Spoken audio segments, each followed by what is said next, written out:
So for my fluid mechanics in the real world, I would be explaining an open flow faucet. The open flow faucet has a channel like this, and that kind of represents all the problems that we've been doing in terms of Navier stokes.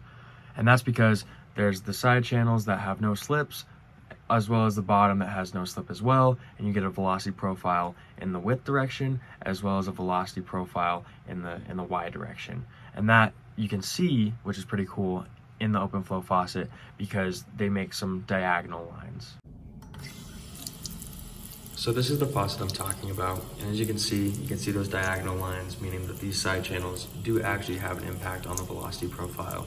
And if you increase the flow a little bit more, that means that the fluid height is similar to that of the width of the channel, and that means that the side-to-side velocity profile has a bigger impact.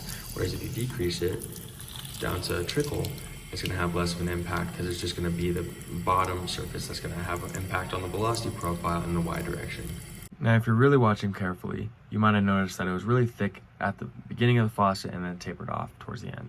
And that's because the flow is developing in the direction of flow.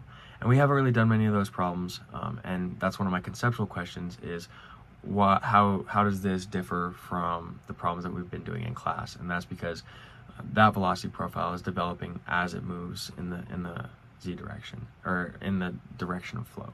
But ultimately, I thought it was really cool to see how that could be represented with fluid mechanics, something that I see every day. I didn't know. I think it's cool that now I can know the science behind it, and that's pretty awesome.